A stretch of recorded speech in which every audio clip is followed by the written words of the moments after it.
Hi, and welcome Beyond the Racing Line, the Formula One podcast by fans, for fans. We're in the new Beyond the Racing Line studios here at Racing World. Headquarters. What are your thoughts, boys? How are we? Hello. Yeah, good. I like it. It's, I like the handmade shelf that you put together. A little wonky. Yep. I like the angle of the desk. A little wonky. Yep. Oh, I was impressed with your handiwork there, Roger. Yep. Very good. Yep, hopefully we can make this this new setup work for us. But that's not what we're really here to talk about, is it? We're into Formula One world and off to Spa. Well, our group chat would suggest otherwise, that maybe we are here just to look at your new handiwork. Why is that? That was all the rage. It was. I was leaving it. I was leaving you in suspense. And I hated everything. I had surprise. I was like, what are we doing? Yeah, that's true. I didn't sleep last night. No, oh, good. I'm pleased. No, Spa was good. You enjoy Spa this time around? Ooh, yes and no. Yeah. Yes and no. Yeah. Yep. It's a good place in general, isn't it? It's a true place in general. But, yeah, we weren't treated. That's for sure. I didn't mind it. Shane, I enjoyed it. It wasn't a classic, but I think it kept you on the edge of the seat a little bit, knowing that Kimi would probably come back through, and then just gave those Ferrari fans a hope. Yep. So no, that was pretty good that way. Absolutely. We got all the goodies coming tonight, as we always do. I have an opening question. We want to use it as the opening question because opening question seems to be 10 minutes into the episode these days. So I've got a goodie. It's from Kingsley, and it's an etiquette question. I like it. Oh. You walk in your dog, it does its thing. You pick it up in the bag. I think that's fairly straightforward. That's good etiquette. Mm-hmm. Picking up your dog do's. Mm-hmm. Can you put it in someone else's bin? Yes. That's out and about. Yes. Tell me more. Well, you just can. Well, I don't want to carry it around, like especially if there's like. It's your dogs do. Yeah, but if it, like I don't want to parade it around. Do you? It'd be like when your kids are toddlers, like you don't carry their nappy around, do you? You get rid of it straight away. So same thing. Same thing. It's not your bin though. Yeah, but it doesn't matter. It's like this, I would put a bit of rubbish in a bin. Like if I'm down the street and I've got like an empty coffee cup in the car, and there's like a business bin in front of me. Business bin. Yeah. I'll happily open it and throw it in. Like that's what a bin's for. Like. Shane, what are your thoughts? I'm interested. I must say I've done it before, but probably I think around our area, you know that the bins haven't been collected yet, so they're out ready, not as bad. Obviously, apart from that, you're not going to walk in someone's backyard and do it. No, they're out. Yeah. They're out, and I think, especially if you know they haven't been emptied yet, it's not so bad. But if you're leaving a fresh one in someone's empty bin, empty bin is a bit. Yeah, it's a tricky one. It's a tricky one. Yeah, I am exactly that. If the bins are to be emptied, I'll pop them in. Or if the bin's been out for ages and they've left it a little bit long past bin day, I'll pop it in then too. I was like, you should have brought it in. But otherwise, I'll just bring it home with me usually. But yeah, no, I feel like we're better off with them all put away in the bin, so I always feel like, I personally wouldn't care if my bin was out and people were putting a dog poo in there. But yeah, it was an interesting one. I quite enjoyed it. What about just general? Someone's just dumped general waste into your bin. It's not filling it up. Yeah, I'm not happy if people are filling it up. Yes. Yep. And then general waste on emptying night. You never know. You might want to put that extra bag in there. I had a neighbour that was really funny about it a little while ago, that they didn't like people putting things in their bin, and they were on a walking path, and lots of people would put their dog poos in there. And I was like, well, you got to get it in sooner, man. Like, you leave it out for a couple of days, and of course it's going to fill up. So yeah. Anyway, race ranking for the weekend. I'm happy with 7.5. I'm going to start 7.5. I enjoyed it. It was a Grand Prix race. There was some strategy involved. There was some overtaking happening. It was at Spa. I enjoyed it. I thought it was a good race. 5 for me. 5 for me. And I'm disappointed in what it delivered, to be honest. Okay. The other extreme. So just don't like overtakes for lead. Not like that. Just a 5 for me. Okay. I was going 8. Yeah, 8. Yeah, even further. Mercedes has still got the speed. We haven't asked this question for a little while. What's the order after that? Ferrari? Definitely Ferrari. Currently. Although Lando was looking very strong in qualifying practice. But he's probably still maybe just behind the Ferraris. Didn't show a lot of it in the race, did he? Well, he started in not really. 13th. Yeah. You could probably say Ferrari. Ferrari? Yeah. Is Red Bull in front of McLaren by any chance? Yeah, I reckon they are. Yep. I would put Red Bull next. Yep. Yep, I would. Yeah, not sure. At current amounts, I'm saying just.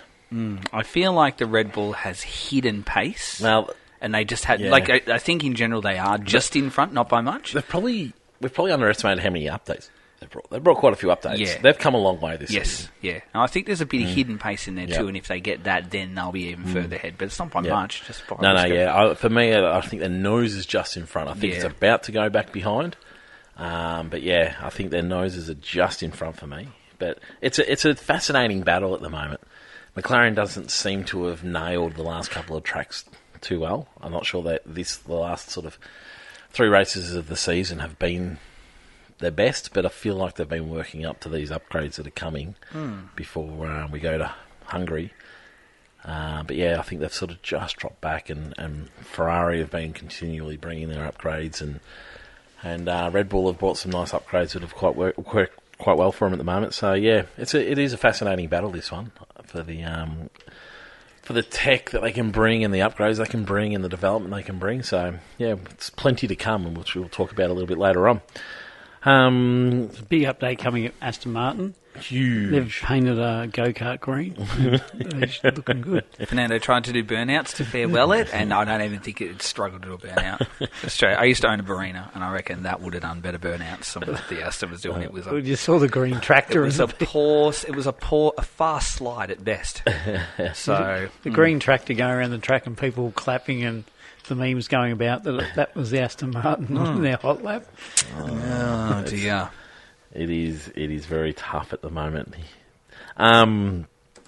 We saw another strong win from Kimi Antonelli. Is there anyone stopping at Kimi this season?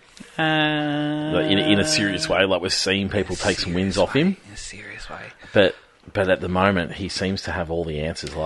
We see another race winner, but then he's back on top as soon as he can be. Yeah, or a non-win is coming through a failure, or it seems to be a more reliability issue. I wouldn't even say error on his behalf. Yep. Yeah. It's interesting because I was one was saying it was over, and then he had those couple of DNFs and lost the points, and it was only 25 points, and then that's just the worst thing for the championship that happened to George. That's really made it.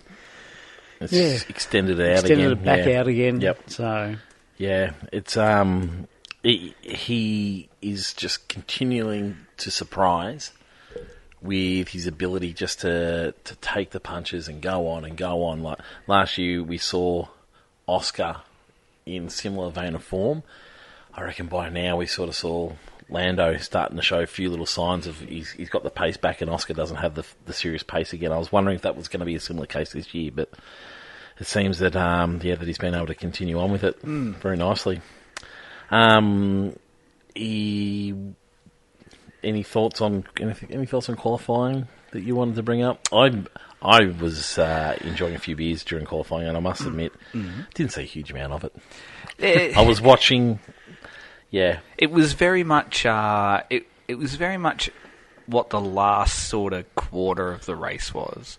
Like there wasn't a huge tight battle for P1.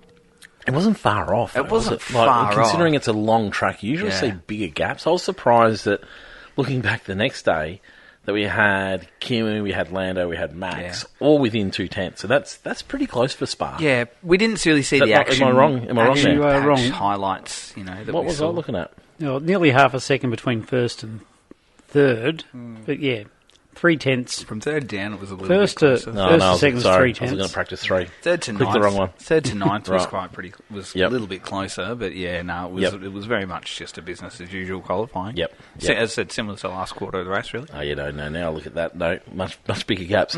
I mean,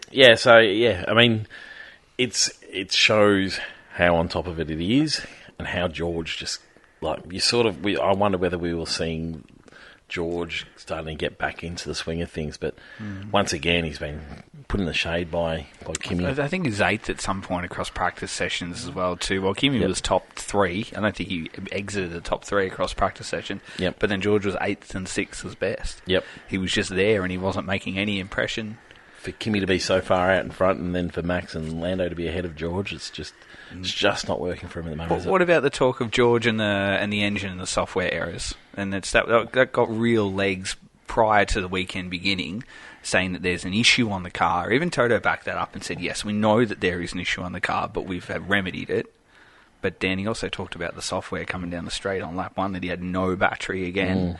German TV, if you can find it, German TV actually has a radio from him back to the team, and he is incredibly, he's just furious. Absolutely furious. Is this during the race or in qualifying? Yep, during the race. Yeah. As soon as he was out with Lewis, and German TV have the live cross for that, and it's, he is furious. And that's his first game. He's like, what happened to the software? I had nothing coming down the straight. So, the team really gave him nothing there too. So I think there is an issue. There was a talk with that with Oscar last year, wasn't it? The talk in this race, the deployment coming into the last straight, that he did employ. He reckons his sectors were exactly the same as Lando's in the whole part, except that last part. Last sector. So talk of that too. But I think George, I don't know. It sort of feels a bit more real. That I think there is. Is there a deeper issue going on? There is something there. It's really interesting the commentary that Toto is giving back to that too, because what we're seeing from him is when these issues are raised through media or through George as well on the radio or in debriefs or interviews or whatever, Toto is having none of it, and it's almost like he's really pushing back against criticism of the car, and that's I'm finding that a really unusual narrative at the moment this year for Toto to be like that. Very supportive of Kimi, and it's a tricky one though. Because you don't want to be bagging at your organisation. No, when one of your drivers is so far out in front. But the narrative that issue is there, and it's an unusual, constant pushback from Toto, and that's not a Toto that we're used to seeing. That we're a no blame culture team. That yes, we'll find out what's going on and we'll work together. But this year, that sort of pushback of no, there is an issue with the car. I think he even came out via Viaplay as well and said that no, you need to actually have a look at your driving style as well, which is probably elements of truth to that as well. And then George went back and he said he tried to change his driving style and didn't work, and so this is why he's saying there is this issue. Yeah, we've seen that across time, haven't we? We have. Where driving styles can't be changed. I mean, Ricciardo is such an example of that, where he just couldn't change to suit that style of car, and it was that era of car, really, wasn't it? Yep. It's an interesting watch. It is a really interesting watch. And then George and Toto's a watch for me, just their relationship at the moment. And then we just didn't see the race from Russell in the end. No. Obviously due to the incident with Hamilton, but sometimes with George, you see qualifying doesn't quite work, but he can get it together for the race. But we just weren't awarded that situation. He was like, when you go through and look at, apart from Q1, he was nowhere in the not near Kimi. I sort of the strength of this Mercedes. I expect he would have moved his way through that field, but. You're starting in fourth, so I mean... Yep. You never really know, but I would have thought that he would have been able to be at least second fastest. Race is times are quite different to the qualifying times. But yeah, we just didn't get to see it in the end. What did you think of the incident with Hamilton? I thought it was a little bit stiff on Hamilton. Hamilton didn't see... He said that he was sorry for it, and obviously it was his fault, but... Yeah. Do you think that it deserved a 5-second penalty? I don't think so. I think they got the penalties totally wrong with the Ferraris. They're kind of back to front. Yep. For me, just watching that, Lewis did lose control of it, and I feel like they've gone a little bit letter of the law yet. Do you feel like he lost it big time? No, not at all. He did lose it. He had a snap coming out of the corner into the chicane, but there wasn't a lot of room though, was there? I find it funny when we penalise drivers for losing control of the car. Most drivers do a little bit of sliding in the entry to corners, particularly on that first lap. George had options. There is runoff area there. Yeah. There's runoff area there to go through. For me, it's really a racing incident, that one, and just George was unlucky there. Given that they give so much allowances on lap one, which is one of my is an annoyance of mine. We talked about that, didn't we? It shouldn't be a free kick on lap 1. So I kind of get that point. The snap is there, but I don't think the snap's enough to warrant out of control. Yeah. And I think they've gone letter of the law that it's just the wording is out of control, and if you're correcting a snap, you're not in control, so they've kind of gone, 5 seconds. But as I said, I think the penalties are back to front. Because Charles' move on Oscar, that's a 5-second penalty. The other one's not. I tend to agree. I mean, he didn't need to make that last move over. No. And he still made the move over. He did, didn't he? And he squeezed in. There was no more room. No.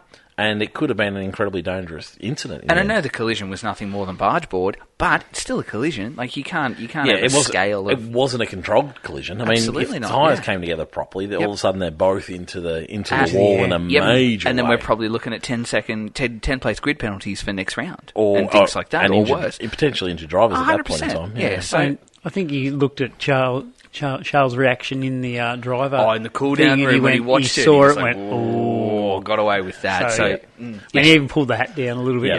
Shit. It looks a bit guilty, which I quite like from them. But I mean, it wasn't going to help Oscar's race. That's the funny thing. Like, he could have got ahead of him, I guess. But but in the end, I think Charles had enough pace to stay well and truly ahead of Oscar anyway. I disagree with you. I think Oscar was very much on for third, at a minimum. He was looking good.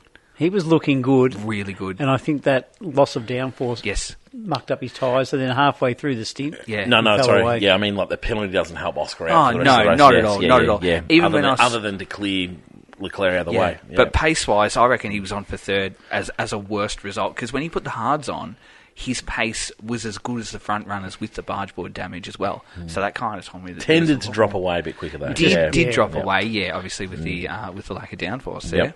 Yep. And that's one of the criticisms of the cars, I guess, nowadays, because there's so many little bits that one little bit just makes so much difference. Yeah.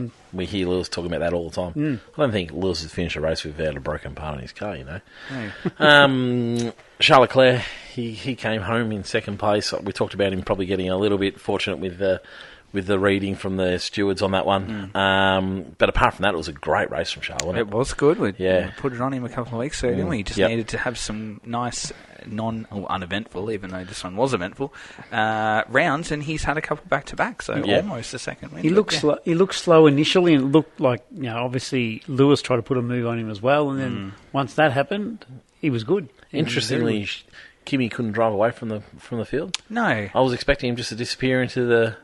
Pace management, maybe? Possibly. Maybe taking the foot off because of the reliability issues, that maybe that was playing in the back of his head. And that's learning, isn't it? It is, that isn't what he's been doing. So, for me, I was a bit the same. I was like, he seemed to have managed that win. It never really felt in doubt. No. But he didn't go and destroy the car by trying to drive off into the distance. Yeah. And, once again, we talk about championship drives and things that you have to do to win a championship. It's not always about the glory of disappearing into the distance and having a huge win. It's about maximising their opportunities. Yep. Lewis thought it was a decent comeback considering practice 3, he was in the wall in a massive way and managed to get to quality. So, I reckon there would have been a couple of probably knock-on effects of that crash that he was carrying through the race, but it was decent. It certainly wasn't the heights it was a couple of rounds ago or even last round, but it was good. It was solid. And his second half of that second stint was very good. Like, Oscar pulled away a little bit, and commentators are talking that, obviously Hamilton's not been able to keep up, and then suddenly it turned around when Oscar's tyre started to go off and Hamilton's pace really come through, and he pulled that 6 seconds back and overtook Oscar. Pretty decent for Ferraris who qualified in 5th and 6th to take the results to where they did. So, bit of a tick. We saw them pull off some nice strategy a couple of races ago. Then they maybe didn't make the most of their opportunities last time out, but I thought this time they've driven a nice race again, and that car looks pretty decent at the moment. It seems to be competitive at the moment. They'll want to probably continue to bring a little bit, but seems very good in the slow corners at the moment. So. Well, Kimi, with that, just going back to qualifying and then the race, he was amazing out of the first corner. His traction, he was, wasn't he? Yeah. There was one stage where I think Charles was right behind him, had the overtake mode. And he just drive out nicely. Drove away. And it was like, well, and that's where he was putting that half a second in qualifying, things like that at some stage. So Hamilton, he was under investigation for unsafe release where he ran over one of his mechanics. Shouldn't laugh. No. The mechanic's okay, though, so it was funny. But yeah, so the team was given a fine. Is that the right penalty for an infraction like that, where you're driving over one of your mechanics?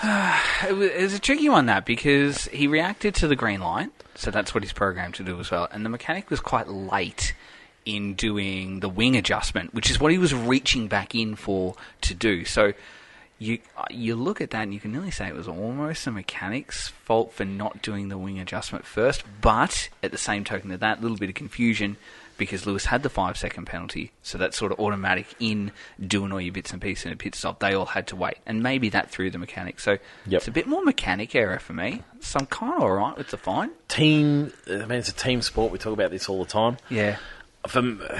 So the fine's okay. I think the fine's okay for that one. Yeah, Shane? I'm happy with it because it's not like he was unsafely released out into the path of another car and affected a different team. He had no effect on other teams. There was no advantage to them. He slowed down himself because he obviously... it did slow them down because he had to sort of do the stutter coming out. So, for me, I didn't mind it either. I find those ones are fairly common sense if it's not going to be an advantage to them. And it's probably a good way to remind the team that you need to just be on it and aware of what you're doing.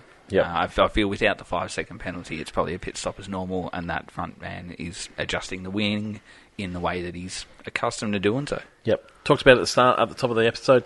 Red Bull look like they've made some good gains. I sort of feel like they've secretly made these gains. There hasn't been huge fanfare about the upgrades they've brought. Yeah, but there's been other distractions there, hasn't there? Well, there has been. Max is consistently up and around the mark now, whereas he was a fair way back towards the start of the season. Another good third. Then certainly not quite at winning pace just yet. No. But yeah, they've turned things around, haven't they? Yeah. Max, decent drive.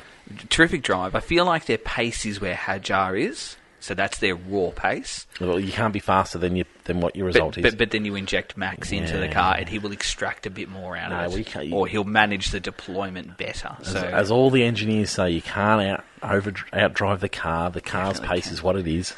What an effort in qualifying by Isaac to drag. Yeah, well you might have watched it, but he waited and he dragged Max around that last straight. I did see that, yeah. And Max actually raved about the toe he got. Yep. And it wasn't in the predicted spot, was it? It was. The first one they mucked up a little bit, but the next one they got was it on right. Was it on back straight, though? Yeah, on the last one coming into the bus stop. Yes, yeah. So it wasn't... Yeah, I think the commentators are expecting to see it down the big long straight. What's that? The Camel Straight, is it? Camel Straight. Yeah. Whereas, they did it out the back of the track, and made plenty of sense considering Hadjar had all the penalties. Yep. So it was once again another fine effort. Max is driving beautifully. Is it enough to keep him in the car? I mean, all the speculation around whether the moves are on. I'm not sure anyone knows quite what's happening just yet. Yeah, I'm not sure. No, a little part of me feels like maybe it is. At the moment. What's that? Just to keep him in there. Like it's enough to keep him in there. Enough, yeah. Yep. And I think that you'd only jump for Mercedes. You wouldn't jump for the other two at the moment. Do you think so? Yeah. Yeah. Because it's just a bit of a lottery. Mercedes are the best at the moment. Yep. I wonder if Ferrari had an open seat, if he would be lured towards Ferrari. He doesn't really seem like somebody who would be lured towards that. He's not such a romantic of the sport, is he, Max? Do we have the romantics of the sport anymore? Lewis. Oh, we had Lewis in there, but Lewis. I think Lewis being drawn to Ferrari. I'm not sure anyone else is luring him out of Mercedes to change up teams. I think that's a fairly good example. But Lewis is quite old, so I'm thinking of the younger drivers and the younger generations. Yeah, I reckon Oscar would be.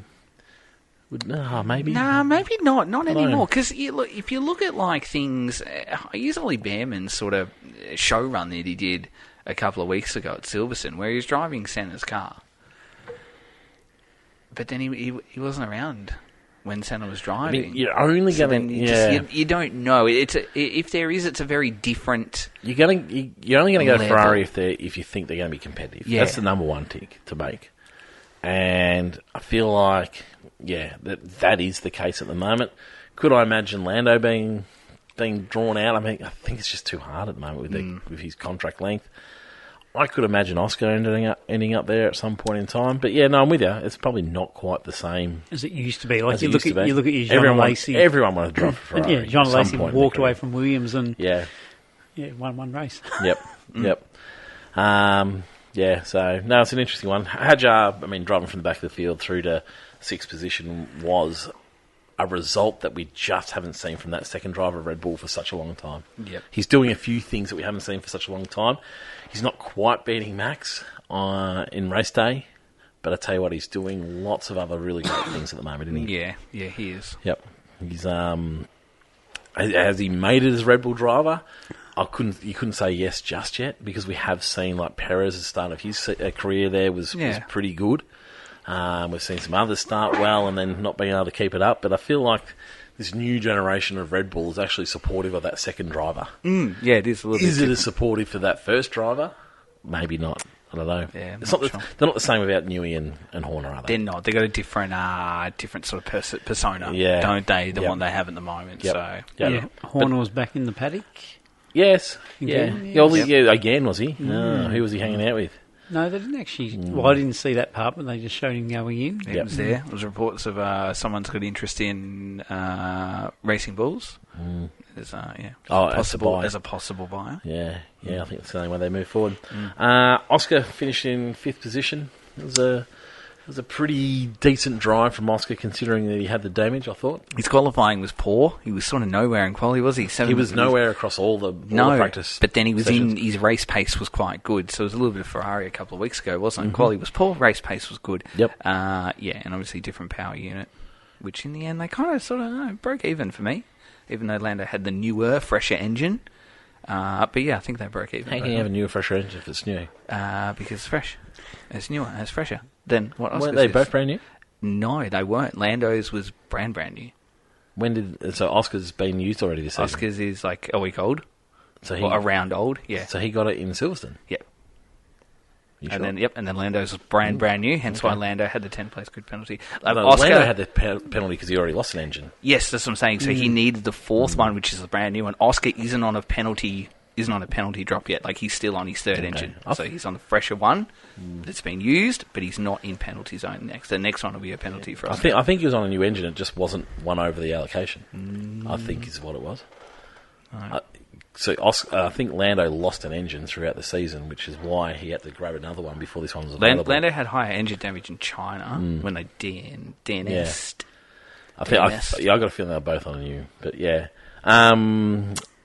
It was a decent performance. Lando started further back, made his way through the field. I was sort of expecting his qualifying pace. I was expecting him to move through the field a little bit more, a little bit quicker. Yeah. For a place that it's a track that supports overtaking a little bit more, but the virtual safety car certainly didn't help him that much. They decided not to bring him in with everybody else during those moments because he's on a different tyre strategy, which surprised me a little bit. He started on the hards. I would have thought those mediums would have got him through to the end to get that extra, 9 seconds or 10 seconds off that pit stop. Do you think the length of the track and the deployment challenges that we had played a part of that, though? Like was just the ability to rocket through the field as a faster car? Possibly. This regulation. You have to charge him up over every second lap. You'd be able to. Yeah. He did lead at one stage, didn't he? He did, yeah. So, he was very much hampered by that lack of pit stop under the safety car. Plus his pit stop was a 7-second delay because they couldn't get one of the wheels off. Rear left didn't go on or off correctly. Yeah, so maybe that was what it was. But yeah, possibly. I mean, with these regulations, you didn't see cars overtaking. There was the need to recharge so then you can redeploy. It's one thing to get that extra overtaking boost, but you got to be able to produce the boost to get the extra as well. Yeah. So. Yeah, it was probably a fair result for Lando, given all the bits and pieces. He was 6 seconds behind Oscar, given that he started so far back. He didn't pit with the advantage of the virtual and then he had car. The long pit stop. I think he's driven very well. Yep. We saw Bortoletto with the Audi once again. They've popped up again. Super result. Just when we thought we were writing them off, we thought that started the season and dwindled off into no man's land. They've come along very nicely. We saw Arvid Lindvad for the Racing Bulls, and they thought the Racing Bulls had had a really great race. Not that we saw much of it. We didn't see See much. much. We saw some replays of some nice overtakes. Nice to see it live. We didn't actually see it. A couple of days later. Yeah. Oh, I was going to say, we didn't see it No. on the night. No, that's right. I thought the Racing Bulls way to decide who got the upgrade was quite interesting. That they had a shoot-off I love that. last qualifying, last week's Explain that. qualifying. So qualifying from Silverstone Yeah. was going to decide who gets the upgrades for the next race. They only had one upgrade, so available. I think I that's love fantastic. that. It's such a terrific way to motivate your driver. And I think it was the first time that Lindblad out qualified him for a long time. And they are on level, aren't they? They're even drivers. Just and so I think it's extracting great. performance by rewarding effort. Yeah. I really like it. Yeah, I don't think you'll find anyone that is disappointed with that other than probably Lawson. Lawson. And they were really just competitive in that qualifying sessions. Yep. All of them, they were up there. Yep. I'm with you. And Frankie Colapinto rounded out the points. Oh, Once again, beat his man. teammate. Your man. Yeah, well, I'll tell you, I'm taking full credit for him. Taking that was full a credit. very different story last round. Huge amounts of motivation I've given him. Yep. And he needed it. Frankly, he needed it. And last year, I feel like I turned his career around. I was going to say, I could see just on your construction there, if you a bit of plywood across it, could be and big, just a big 2x3 metre mural. Dr. Auto Art mural. Yeah, a mural of Franco holding up the World Drivers' Championship. No, holding up the 10th place. With you. That's a position board. You passing the title to him. 1 point. 1 point per race is what he gets. But yeah, no. In all honesty, it was a pretty decent drive from him, wasn't it? Anyone else you want to mention throughout the field? The Aston Martins were particularly slow. Someone told me that they were slower than the Porsches. Was that you telling me that? I think on their top speed. The top speed down the Camel Straight was under the GT3 Carrera Cups. But Jesus, a nice looking car. It's a lovely colour. It's a lovely colour. It is a lovely looking car. I'm sick of being so negative about them. It's funny that it's the Strolls. The colour is beautiful in that car, but geez, they're slow. To be slower than the Porsches down the straight is just absolutely crazy. But anyway, it is what it is. I mean, this is what you get if you don't bring an upgrade to the season so far. There's part of me that respects that they've been so staunch on, we're not bringing anything, we're not going to drip feed this car. We're going to bring a new car to this championship, but my God, it has to work, doesn't it? It just has to work, otherwise it's just embarrassment for everybody involved. Well, further embarrassment for everybody involved, to the point where you'd think that careers would be on the line, wouldn't you? Except Lance's. Lance's, well, it's not Lance's fault. Yeah, not his fault. It's an interesting watch. I'm so intrigued. I'm just so intrigued by what comes at this next race, because it is coming. I did some research. The aero packages are coming for this race, and I believe that there's a Honda. I couldn't work out whether the Honda engine was coming for this race, but I feel like it must all be coming, because I'm not sure they'd fit it in, because they want to. It is everything. It's a full B spec, and it's going to be back to within decent weight ranges. And the aero is going to be good. So. Yeah, it's a really interesting watch, isn't it? It's the car crash watch at the moment, because you can't help but watch to see what happens. You can't look away, but I tell you what, if it doesn't work, it's disaster. I'm just going to put it out there, and I think it's going to fail miserably. Yeah, but you don't know that. No, but that's just my gut feeling. It's just my hunch is that we are going to be. No, I can see them making no improvement. I feel like we would have heard more confidence come from them. Yep. However, surely they got it in simulated. But then at the same however, time, there has been a little bit. But yeah, I guess as an organisation, you're not going to crow, are you? Well, don't worry, we're going to bring something awesome. Yeah. Well, you missed the first half of the season, you deals. Well, considering they said round 7 we're going to be back up in the points and on the pace, and Jesus, we're past that now, then we're worse. I'm more confident. I think that they're going to be more competitive. I don't think they're going to be fighting the front of the grid, but I think they're going to be competitive with the rest of the field. That's my prediction. If you're going to predict who they're going to be on par with, or who are they going to be in front of? Well, I mean, at the moment, they're going to be in front of Cadillac with the new one. At the moment, absolutely. So far we've got Audi, we've got Racing Bulls, and we've got Alpine regularly swapping positions at the bottom of the top 10. Yep, that's fair to say, isn't it? Yep. Williams is off the money at the moment. However, they've got stuff coming. Haas seems to be off the money at the moment. They occasionally can get something in there, but not regularly. No. My prediction is that they're going to be at the at the bottom of that rung. So they'll be at the bottom of that crew. So they'll be fighting Williams and Haas. I think they'll be above Haas and Williams. Although Williams is bringing upgrades as well, so you never know. So they'll leapfrog Cadillac? Yes. Yep. Quite easily. Yeah. My prediction is that's where they're going to be sitting, is just below that crew. Okay. What do you think, Shane? Yeah, probably. I would say there. It's disappointing with Williams. Haas have just been... Williams is also bringing some significant upgrades. I don't know if they're coming for this round, though. Haas have been probably still the biggest disappointment. I think in my eyes, Haas. No, especially outside of... outside of... Yeah. Yeah. Yeah, I'm just not taking... Yeah. You can't actually call them a Formula 1 team at the moment, can you? They're a Porsche GT team. Yep. Ocon, does he make this? I'm still wondering whether he makes the season out. Yeah. Do they throw Jack? Is Jack doing? Jack is with them. Yeah. Yep. I think there's actually a couple. I think there's another round where they drive some other drivers in FP1. I think Oscar's stepping out of the car. They do. I think Alex Dunn gets a run in the McLaren. I think in FP1 as well. So yeah. I could be wrong in that. I feel like Dunn's not the right driver. Sorry, I'm thinking of someone else. Williams upgrade isn't coming till Azerbaijan. Williams upgrade is more targeted around next year, from what I was listening to James Vows. That they've had the technical, they've had to make the adjustment to the power unit and the battery. So Williams have kind of started to work towards there, which I don't. It's not great when we're sort of... Well, they're working towards this year. True, but if we're already we're at the point we are now with this year, and we're already turning our eyes to next year. I mean, yes, it's a sensible decision. Was their mistake being so good last year?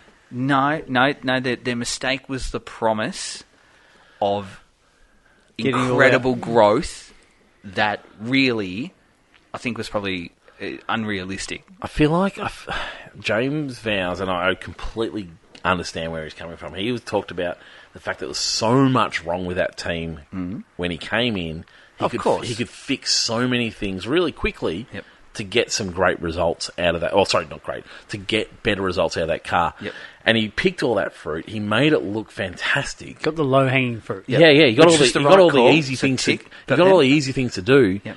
But then what it made this season look so poor because they went back to doing some of the things that Williams is so known for when it comes to a regulation change, like turning up late to practice, to testing. Yep.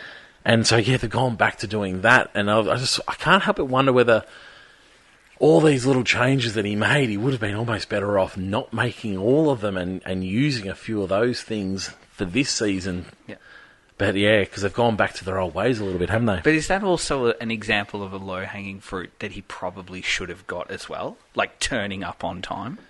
Without having ran a team on that scale, but you would think a man coming from a place like Mercedes that your absolute bare minimum and basics is to meet your time frame and be on time. Be on time for testing. I think you can give him a bit of a leave pass in that there's complete new regulations and everything like that. And changing everything around the team. But that's good. And I'm talking with you turning up on time. But things like that, you would think that a man like him to be promising so much, and I think he got excited by the success they had in that season, and then just started, going, yes, we're getting ready. What we're doing is working. Yeah, we're going to be top 5. We're going to be in title contention within a couple of years. And I think that's compounded the issue as well because they got a bit ahead of themselves.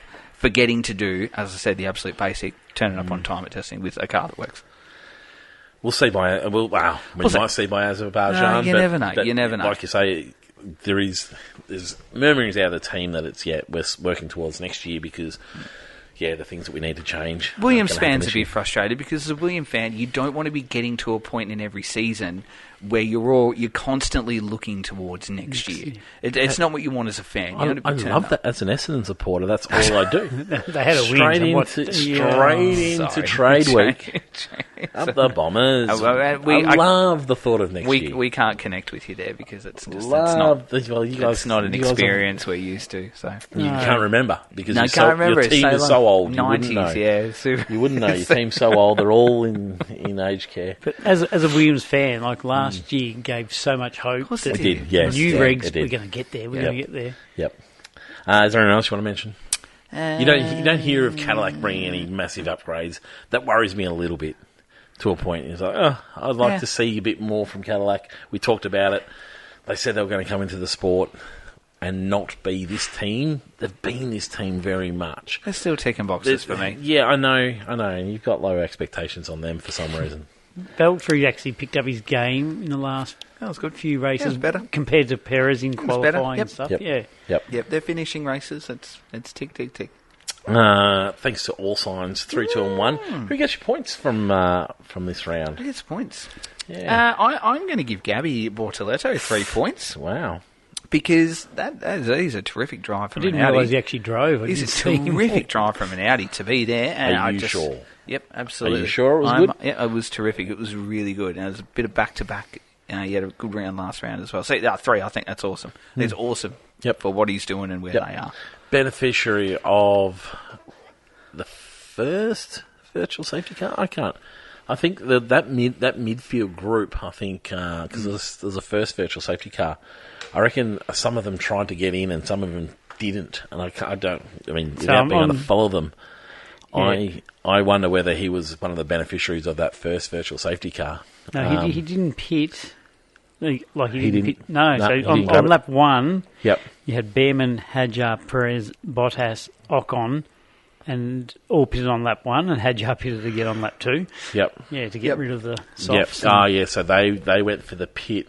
Did they pit again? No, okay, yeah, so they went for that pit. Hadjar actually had 3 pit stops, so yeah. How many pit stops did Bortoletto have? Does it tell you there? I'm just trying to... So Bortoletto had 2. He had his second one on lap 20. Yeah. So that was his first. Yeah, okay, so he pitted under the virtual safety car, I think. Is that the same as when Oscar... Is it about the same time Oscar did? I can't actually find... Oh, Bortoletto there, so 20, and then he turned around and pitted again. Yeah. So that was on the virtual safety car, and on the first lap. So, yeah. Oh, no, so Bortoletto only pitted once, sorry.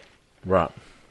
Yep. I looked at Behrman there. Oh, yeah. Yep. So he benefited from the virtual safety car, but, yeah, you got to do that. Yep. Okay. 2 points. 2 points I'm going to give to Lindblad. I think it was also a terrific drive as well. Just doing great things in that Racing Bulls is also outperforming expectation as well. So, yeah, 3 to Gabi, 2 to Lindblad. Just incredibly understated drives from both of them. I'm surprised you knew how well these drives went, other than just the results, because we didn't see any of it across the weekend. Yep. And 1 point? And 1 point, I'm going to give one to Oscar, because he was really good, and third was on. And I think without the damage, third or second was a huge possibility, and it was a great drive. So, yeah, he was putting Ferraris under pressure. He was looking like he was going to be putting Max under pressure as well, and he was really on it. And yeah, I thought it was good. It was good without the result that reflected how well it drove. Yep. Shane? I'm going a lot different. I'm going 3 to Isaac. Back of the grid. I don't mind it. Yeah, back of the grid is 6. Pretty decent. Not a bad result. Yep. Particularly when we saw that Norris... to get past Norris as well, yeah. Through all that too, yep. So, no, that was good. I'm going to go Charles for 2. Yep. I'm thinking he did... You've liked people knocking out Oscar D out of the races? No, I didn't like that part. I'll give it that. He got very lucky there, but I think he just, drove a solid race and gave Ferrari fans hope that they're actually going to win another one. Yep. And then I'm going to go the 1 for Gabi. Oh, yeah. For me, Isaac Hadjar, I thought was the best driver of the day. I think from back of the grid to 6 to get it past Norris and all of that as well, I thought was pretty decent. And then, it was pretty stellar. For me, I'll go 2 points to Gabi. Fantastic in an Audi to be there, and I'll go 1 point to Arvid Lindblad. Okay. Dud of the day? My dud of the day is trophies. I'm back on Trophy Watch. Didn't like it. Back on Trophy Watch. Didn't like it. There's a new part owner. I need to find out what the actual name is. I did a bit of looking at this over the weekend.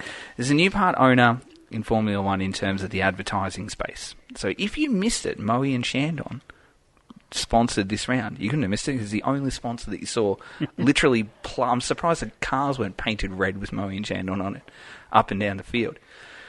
But what we're seeing some big luxury brands that are now sponsoring races, and we're getting a trophy. This is the third time. I went back and I looked. This is the third time across the season where we've had a trophy that represents the brand that is the major sponsor for the round. So we had a champagne bottle, which was hideous and ugly. I thought it was a bunch of gears. It was a champagne bottle, is what it was, because the title sponsor for the round was Moe and Shandon. And it was like it's like cross-cut section, and it was a champagne bottle. I didn't pick up that was a champagne bottle, I must admit. It was putrid. I have a huge hatred of these title sponsors. Remember the old Santander ones we used to get every single round, or everything was a Heineken trophy, and when we had Heineken as a major sponsor. So sponsor trophies are my dad of the day, because they are putrid, and I cannot stand them, and they have no place in our sport at all. Who's running that? Like the Oz GP run the Oz GP. Yeah. They'd come up with the driving wheel one, or that's it's not Liberty. I have to find out its actual name. It's not Liberty Media,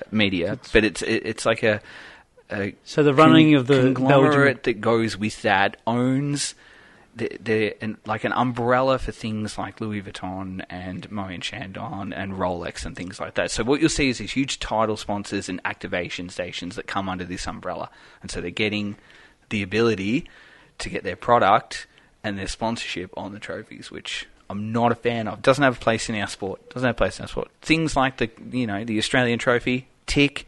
The Silverstone trophy, tick. The Monaco trophy. I'm not a huge fan of the track there with that. But the old school one. I'd love to know what the old school one looks like. The old school one's the one Mark Webber won, which is the big V sort of flower vase, which is really nice. Yeah. So things like title sponsor trophies, I'm sorry, are out. It's a silver champagne bottle is not a trophy you want to be taking home. So no, they're out, and I want to see proper trophy. I want to see like local artists go and get a trophy, the ability to design a trophy or something like that. But I don't want to see them in the shape of the products that we're trying to sell. Next thing we'll have a handbag or something like that as a trophy. Yep. Although that would be quite cool. No. Anyway, that's my dad of the round. I hated everything about it. Okay. I'm hating the coverage, and I know I hate on the coverage a lot, but well, we all do. I know we don't have the options that they do in, say, in England, where they pick a car and watch it, but just the fact they raved on about a three-way pass with Lawson and Lindblad and someone else. Something has to be done about it. And they showed it just in the little part. And I was like, okay, my eyes aren't that good. Yep. And then, you just did not see the great drives from some of those people. And I think you guys bagged me up that we shouldn't be cutting back to the back of the field, but occasionally here and there, yeah. But and you can replay on the main screen and flip it to the little one for a short replay. Yeah, I just don't want to go back to the back of the field when there's something properly interesting happening. In the front, over an hour and a half race, there's plenty of opportunities to go and show what's going on in those moments, and you don't have to focus on it for a long time. It can be just a check-in. Like I was thinking about this. I wonder whether Sky Sports needs another commentator that they switch to and say, Shane, tell me what's happening in the midfield of the pack at the moment, because the commentators aren't across it. They have no idea. They miss all sorts of bits and pieces. I feel like we need almost considered like a boundary rider to say, Shane, tell me what's happening in the midfield at the moment. We've seen Bortoletto move through. We're seeing people coming along. They've just pit stopped and they're up against it. They're trying to work it out. It's like we're expecting too much of the two main commentators. I feel like we need somebody else to just focus on that. You know how Ted spends his whole time trying to work out what happened for everyone's race? We need something like that through the race. We need an F1.5 broadcast. We do. That's exactly what we need. We need an F1.5 channel.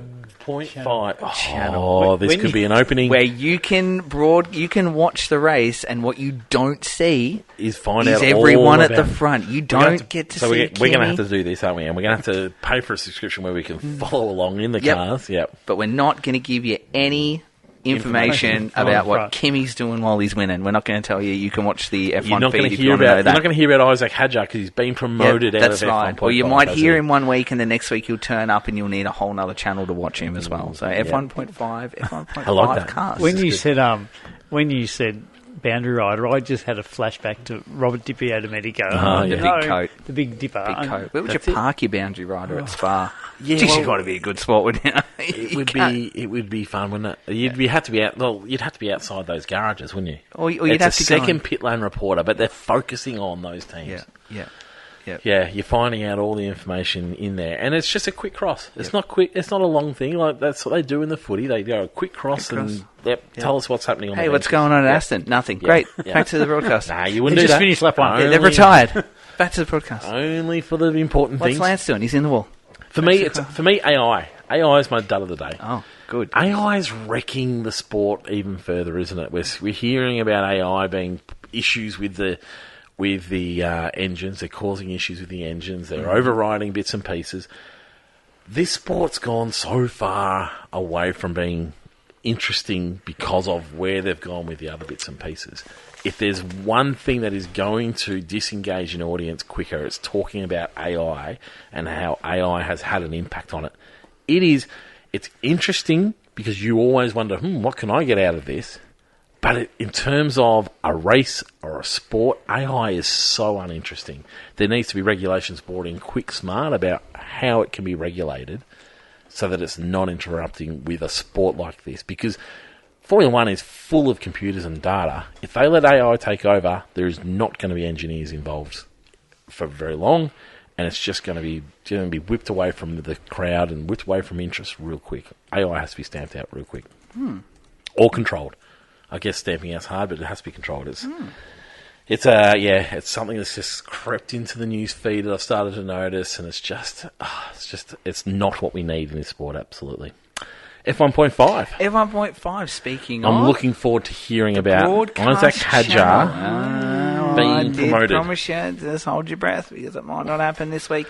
It would want to have happened. It hasn't. Let's have a look at, for those that are just brand new to F1.5, and maybe you want to be a subscriber. I'll tell you what, it's not the guy with the Instagram channel or whatever who copies it and shows it off, is it? Does he find him to get your own? I know.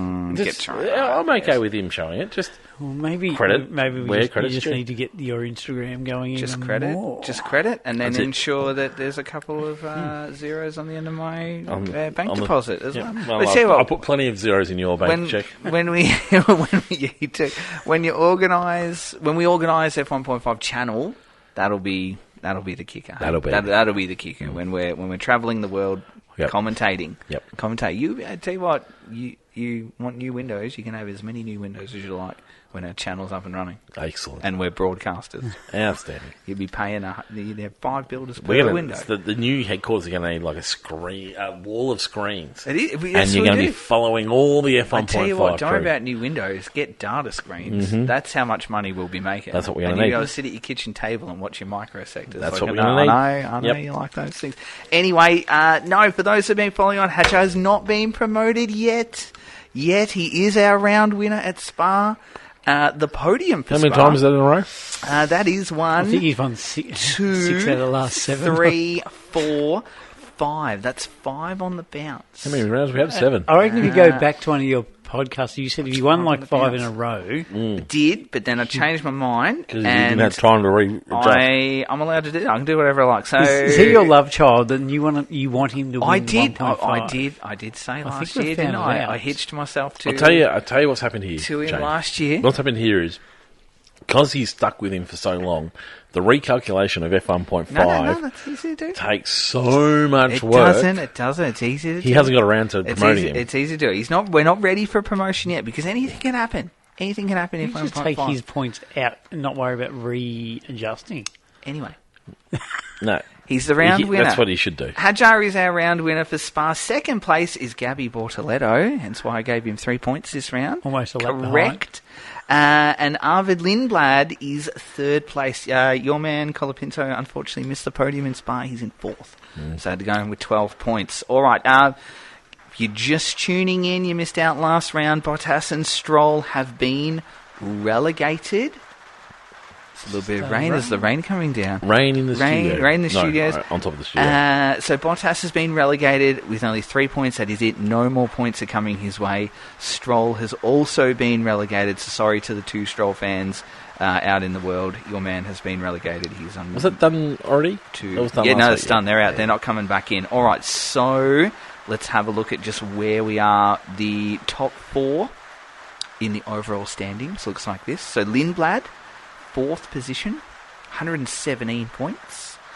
In 3rd position is Liam Lawson with a pretty sizable gap there at the moment. He's on 151 points in 3rd place. Gasly is back into 2nd. He's on 154. So that's really close between those two. And then in 1st place is Hadjar. He is on 175, so he's... Gasly's the actual leader of F1.5. Hadjar is 24 points ahead at the moment, so that's not even a full race win yet. So we're on the way. We're getting there. I think we're getting there. Surely. I'm just saying, we're getting there. Hold your breath, because if Hadjar DNFs in Hungary and Gasly wins, well, we got a new leader, don't we? And then I'm correct. So that's just hold your breath. Just hold your breath. He's getting there. He's getting there. Can we get a commitment that if Gasly wins this weekend, Hadjar wins this weekend, then he gets promoted? Well, what's that? That's 2 race wins. Is that enough though? Is that enough? What if we have 2 DNFs? Hey, he'll be 2 race but it'll be wins. six races in a row. 6 on the bounce. 6 in a row in a car that's clearly faster than everyone else's car. Well, I mean, if you put it in championship terms, Kimi's 50 points ahead. Are we giving him the title? No, we're not. We're just waiting. We're waiting to see if George... Maybe we can have a board. We're going to wait and see if George... He shouldn't have been in there to start with. He should have been in there to start with. That's correct. He's only in there because he crashed the first.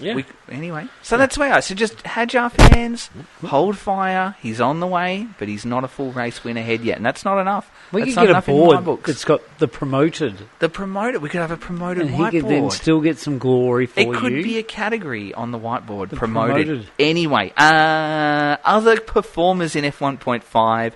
Nico Hülkenberg's on 44 points, Sergio Perez on 10, Sainz on 64, Colapinto 113, he's only 4 points off 4th place, so he's not out of it yet. Albon is in 36, Ocon is on 68, Gabi Bortoleto had a fantastic round, he's rocketed to 86 points, so that is a super weekend for him, and Ollie Behrman is just floating around on 93 points. Fernando's still there with 11.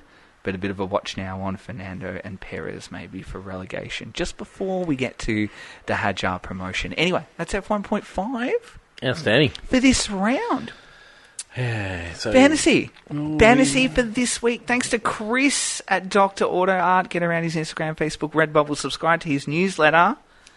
I tell you what, if you wanted to buy something, and you're just looking for that someone special to buy something, it's kind of, what is it?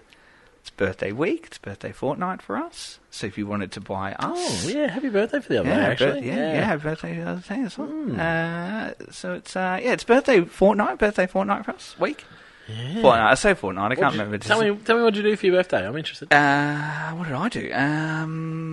I went home. What does a birthday celebrate? What day was it on? It was yesterday. Yes. Went home. Nothing like a Tuesday birthday. Nothing. That's what they say. Did you get out of a meeting? No, I didn't actually. I had to go to... I can't believe we cancelled the pod. You could have been recording on your birthday. That's okay. I'm all right with that. I had sausage rolls and party pies because the little man put tea on. At home. So I was all right with that. I was wrapped with that. He gave me a card too. So happy birthday, Dad. Love you from mate. So that's nice. Mum didn't get a look in because she didn't write it. So even though on the little, little handwriting note, write Mum as well. And then there's a bit of an argument mid-afternoon about who was writing the card. So because Mum didn't write it, she didn't get her name on it. Good. Which is fair. What did you get up to? On my actual birthday, it was... we had interviews at school. Yep. So it was... you had people come and arrive at school for you. People come and saw me all day. And saw you all day, which is terrific. Boarding present. What did you get? A few donuts, yes, a few chockies. I got a 1 to 18 Fernando Aston. Oh, did you? A little die-cast one, yes. I rolled it down the hallway. and it got there quicker. It stuck. It hit the wall, and then it broke down, but then it got there quicker than what they did down the Campbell Straight at Belgium, in the Belgian Grand Prix. So, yeah, I'm on to something. Hey, cool. Bit of aero. Is it the latest one? That's last year's, because I don't have... But I would love to have a die-cast. So rolled it down the hallway and nearly broke the top speed record. Anyway, so, yeah, if you want to buy us something... Just to say thanks for the podcast. I'm obviously like a Franco Colapinto. Absolutely, and I love Fernando thing. So, I don't know, Shane, if you want to buy something as well, you can get on Chris at Dr. Auto Art. And if you don't, it's also National Mango Day. So if you know anyone that enjoys mangoes. I know somebody who I respect greatly always said you must eat mangoes in a bath. Who's that? A teacher that I worked with for many years. Right. Pricey. You got to eat mangoes in the bath because they're so messy. There you go. And it's also National Hammock Day.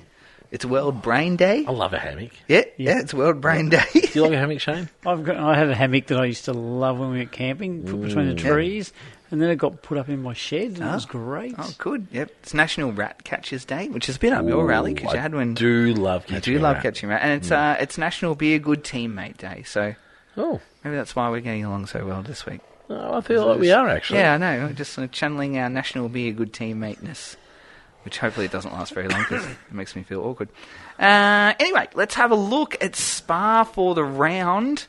Top 10 looks a little bit like this. Dean Holt is our round winner on 252 points. How come he gets first, but there's 3 on the same score? I don't know. 252 They've all got number 1 next to them. So they're equal points. Similar, pretty much exactly the same team for the top 3. So Gavin de Souza also 252, and Asier Palacio Garcia is on 252. Well done. You did well with that. Yeah, I'm doing good at that. Their team looks like this. It's Kimmy, it is Hadjar, it's Hulk, it's Gabi, it's Lindblad, and then it's the Racing Bulls and Mercedes. No, Red Bull. Red Bull, so is it the Red Bull? It is too, sorry, my apologies. It's the Red Bull and Mercedes, so interesting grab there with the Red Bulls as well. Chloe Anderson is in 4th place, 249 points. Adam Hughes, Zanetta MM, Roman Merrick, Andy Tails, and Ola Babs, rounding out the top 8 with 239. And then in 10th place is Jordan Pankraz on 224 points for the round. And a bit of a shout out there for Sam. Yeah, shout out to Sam, doing well this top year. 11. That's ridiculous. 222 points with a Haas as well. That's unusual. I wonder what he did there. What did Sam do there as we have a sneaky look at his team? Nothing. Just did a good job. Kimmy and Ferrari picked up his points. Kimmy and Hadjar, 76 and 38. So, yeah, and I think that was always going to happen with Hadjar, 2 points per pass. So qualifying last is not too bad. I finished the round in 21st points on 209. And if we go a little bit further down, we're looking at Rog 191 in 32nd place. Strong result. It's all right. Yeah, it's all right. And then we're scrolling down as we look at Shane on 39th position on 176 points. What happened this week, mate? You always got a thing that's happening each round? Yeah, no.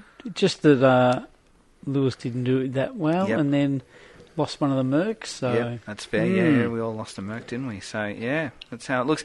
The overall top 10 looks like this for the 5th week in a row. I continue to lead.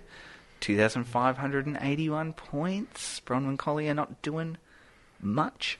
But Bronwyn, she closed the gap by 6 points. So I'm sorry, Bronwyn, that's not going to do enough for you.